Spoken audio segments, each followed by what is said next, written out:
Hi ಸ್ನೇಹಿತರೆ, ಇಲ್ಲಿ ನೋಡಿ, ಇಲ್ಲಿ ಒಂದು ವಿಶೇಷವಾದಂಥ ತೆಂಗಿನಕಾಯಿ ಇದೆ. ಏನಪ್ಪ ಅಂದರೆ ಇದು ಮೊಳಕೆ ಬರಿಸ್ತಕ್ಕಂಥ ತೆಂಗಿನಕಾಯಿ. ನಾನು ತೆಂಗಿನ ಸಸಿಗಳೇನೋ ಅಂತ ಅಂದ್ಕೊಂಡೆ. ಆಮೇಲೆ ಹೋಗಿ ಹತ್ರದಲ್ಲಿ ಹೋಗಿ ನೋಡಿದಾಗ ಈ ತೆಂಗಿನಕಾಯಿನ ಮೊಳಕೆ ಬರಿಸಿರ್ತಾರೆ. ಇದನ್ನು ಬಿಡಿಸಿ ಅದರ ಒಳಗಡೆ ಇರ್ತಕ್ಕಂಥ ತಿರುಳನ್ನು ತಿನ್ಬೋದು. ಈ ತಿರುಳು ತುಂಬ ಟೇಸ್ಟಿಯಾಗಿರುತ್ತೆ.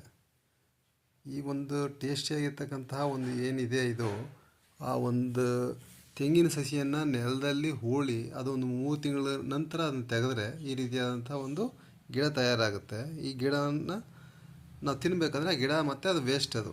ಆದರೆ ಅದೊಂದು ಇದರಲ್ಲಿ ತೆಂಗಿನ ತಿರುಳನ್ನು ತಿನ್ನೋದಕ್ಕೆ ಅತ್ಯಂತ ಸ್ವಾದಿಷ್ಟವಾಗಿರುತ್ತೆ. ಈ ಸ್ವಾದಿಷ್ಟವಾದಂತಹ ಒಂದು ತಿಂಡಿಯನ್ನು ನಾನು ಇದುವರೆಗೂ ತಿಂದಿರಲಿಲ್ಲ. ಹೊಸ ರುಚಿ, ಅದ್ಭುತವಾಗಿದೆ. ನೀವೆಲ್ಲಾದರೂ ನೋಡಿದ್ರೆ ಇದನ್ನು ಆಸ್ವಾದಿಸಿ. ಆಮೇಲೆ ಇದೇನಪ್ಪ ಇದು ಅಂದರೆ ಇದರಲ್ಲಿ ಮೈಕ್ರೋ ನ್ಯೂಟ್ರಿಯೆಂಟ್ಸ್ಗಳು ಹಾಗೂ ಫೈಬರ್ನ ಅಂಶ